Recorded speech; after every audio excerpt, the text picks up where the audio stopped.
I'm back. I hope this is right. Okay.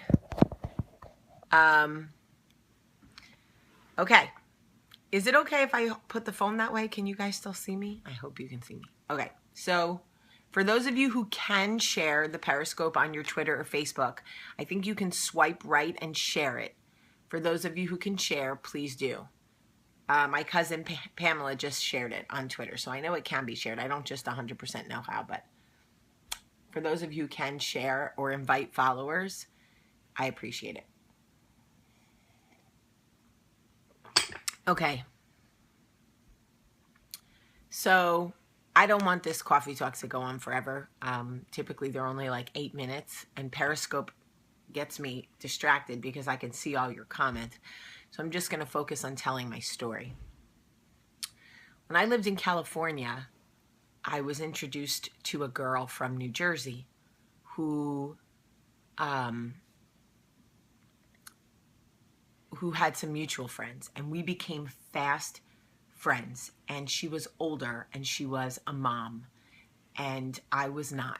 She had been married, and when we met, her marriage was going through a bunch of hard times, and she was considering a divorce. And I came into her life, I believe, at the season that she needed me. I was young and supportive, and I loved her. I loved her. I looked up to her. I needed her. I loved her. And she was like a mother figure in a lot of ways.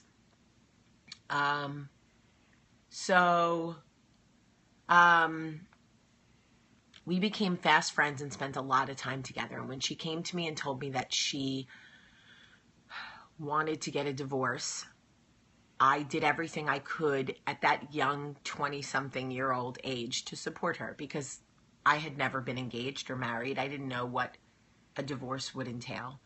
And she went through a very painful divorce and came out the other side, I think, fairly well. She's Jersey strong. She was a focused mother, and she surrounded herself with good, strong people.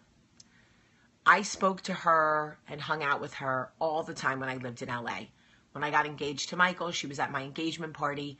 When I moved to Alabama, she helped me pack my apartment. When I married Michael in Alabama, she flew from California to Alabama and whispered funny things in my ear at my wedding, like, these people don't do sit-down dinners. This is the weirdest Southern wedding I've ever been to. I was like, who are you telling? It's my wedding, and I don't even know where I am. She was my best friend. My best friend. She started dating a mutual friend of ours, and for a long time that was okay. And it was great for us, and I was happy for them. And I was pregnant with Olivia, and she was everything to me. I cannot make you understand what a pivotal role she played in my life at such a hard transition in my life. Moving, becoming a wife, and then becoming a mom. When I delivered Olivia, I called her and I said, she's 9 pounds. She was like, 9 pounds? Oh my God, I got to get on a plane. She flew to Alabama and helped me care for Olivia when I didn't know what I was doing. For those of you who have ever been a new mom, you're trying to nurse, you're trying to pump, you're trying to poop, you're trying to do everything feels so foreign to you. Yeah, you're trying to survive. Exactly. She got on a plane and flew from California to Birmingham. Michael had to go to session in Montgomery, and she stayed at my house. And I remember that when Olivia woke up in the middle of the night, she took Olivia and said, I will feed her a bottle of pumped milk. You sleep. And I thought, that is the kindest gift anyone could give me right now. Long story short, our friendship is great. I get pregnant with Max literally a minute and a half after Olivia's born. And she is there for me when I cry. I can't believe I'm having another baby. How could I do this to my body? How could I do this to Olivia? She was my best friend. I spent hours walking Olivia in a stroller, talking to her on the phone about life, about nothing. Sometimes we sat on the phone and didn't even talk. We just disciplined our children in the background. But it was just having her there that made me feel safe in the world. One day, and I don't know if I was in a place in my life to really notice that things in her life were getting harder. Her relationship was tumultuous, and I think she was trying to navigate that and protect me from it. And I was so busy with a newborn and being pregnant again. Don't forget, I found out I was pregnant with Max when Olivia was only 10 weeks old. So I was like hormone overload, okay? One day, I called her and I'm like, hey, it's me. Call me back when you get this. I got to talk to you. And she never called me back. And I called her again, texted her, no response. I thought, that's weird. Days went by, nothing. I literally felt like I was on an island, like an actual island. And the only safety net that I had was gone. Like, I was like Tom Hanks.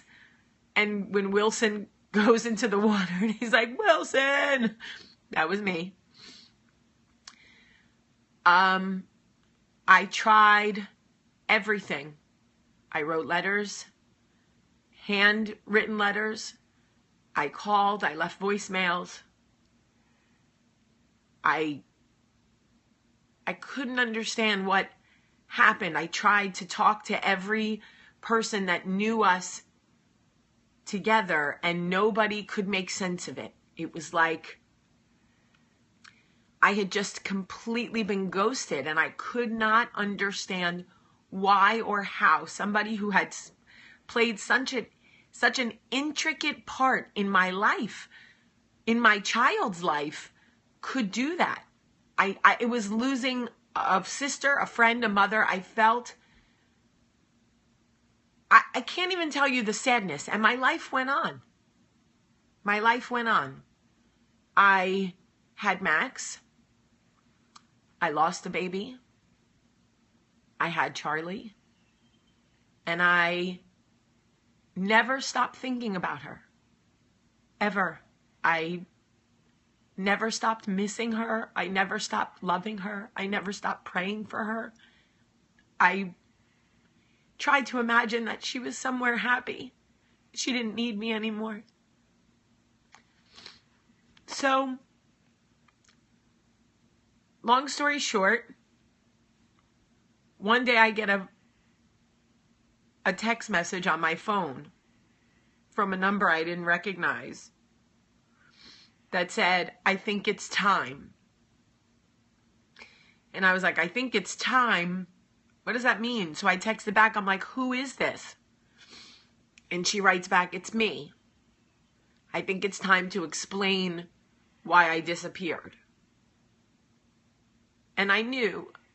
I was walking Charlie in the stroller. I'll never forget. I was walking Charlie in the stroller in the street in front of my house. It had been 2.5 years maybe. And I picked up the phone. But hold on. I knew right then and there that if I was going to pick up the phone and call her, that I was going to have to forgive her. I did not want to punish her. And the old Jamie is a punisher. I want to make people feel as bad as they made me feel. Part of me even thought for a second, like, I'll let her back in and then I'll ghost her and see how she likes it. But then I thought, no, not this one. This is something happened. And if you call her, you have to know that all bets are off. She is forgiven. You will listen. You will not judge. And you will forgive. So I called her. And when she answered the phone and I heard her voice,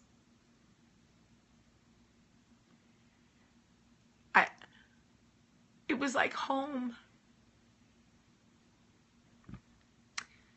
And she explained that it was not easy being in a isolating, dysfunctional relationship while my life was bursting at the seams with newness and happiness. While I was flourishing and getting pregnant and making babies, she was withdrawing and feeling gross about what she was allowing to go on in her life and how she couldn't get out of it. And somebody had put in her mind that maybe or maybe not, I had expressed interest in this man that she was dating, and she knew in her heart it wasn't true, that I would never, ever do that. And I was in love with Michael, but she needed something to hang on to. She needed an excuse to ghost me. So when someone said to her, I think Jamie is a little too close to your boyfriend, she held on to it because she was like, this is the excuse I need. Totally, definitely not true. She knows I would sooner make out with my mother. I would French kiss my mother first, and that's real. That is real. So I said to her, after the initial,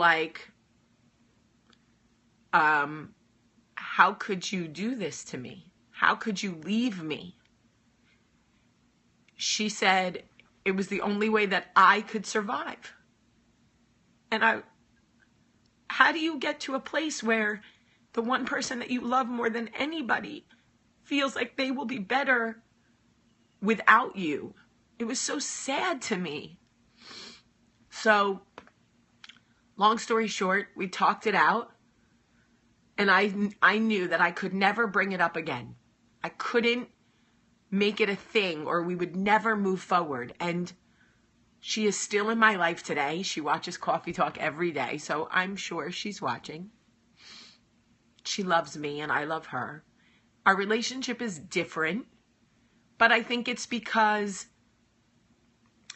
the season where we needed to be on top of each other all the time has passed. And we're okay with that. Now it's more like, hey, baby doll, checking in on ya. How are ya? She's married now to a great man. She's got lots of babies and she's living the life that she wanted, and she's smart and brilliant and beautiful. And I can't imagine my life without her. It isn't the day-to-day nonstop that we had, but I think life doesn't sustain that all the time. You know, it's okay for friendships to ebb and flow and change and evolve and be different. But we do speak, and we try to touch base once a week. But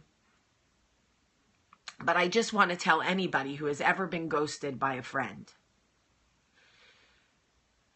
I cannot even tell you how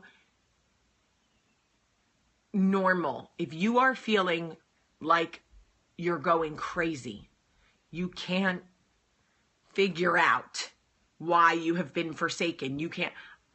I lived in that space for 2.5 years. I could not understand what the having no answers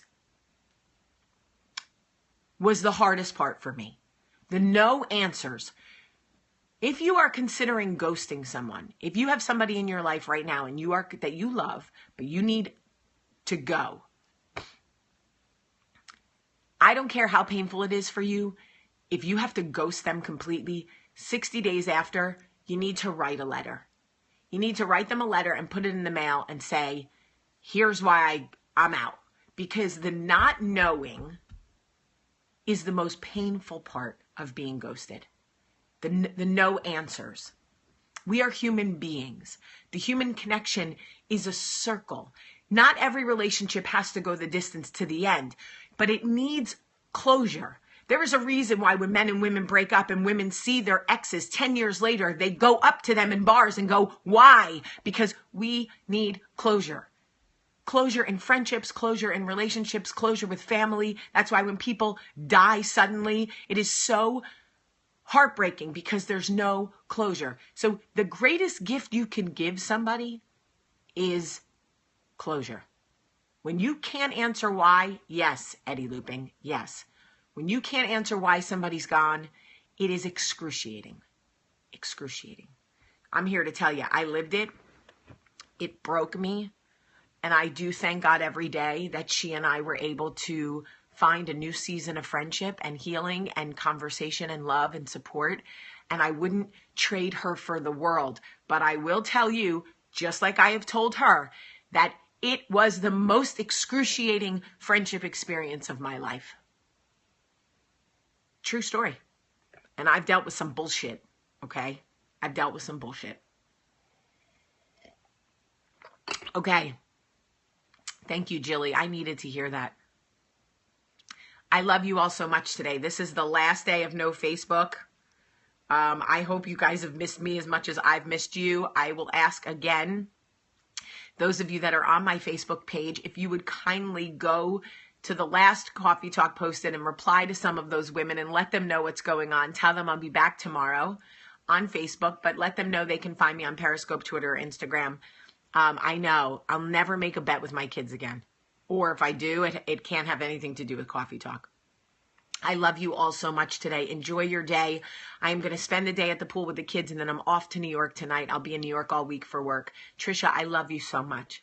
I love you all so much today. Real quick, ready? I'm going to see your names and tell you. Talinka, I love you. Joy, I love you. Eddie Looping, I love you. Little Teach, I love you. Cindy, I love you. I love you. I love you. Jilly, Total Lynn, Lena, Broadway fan. Oh, they're going too fast. I can't read them old. Baker Barbie, Tony Arnold, Jewel, Nasset 45, J Noel, Kelly Arborough, Hanukkah, Hakuna, Matata, Shayna Nizzle. Oh God, it's too fast. Too fast, too fast. Okay, the Curly Life Project and Bella Redbox. I love you all so much today. Have such a great day.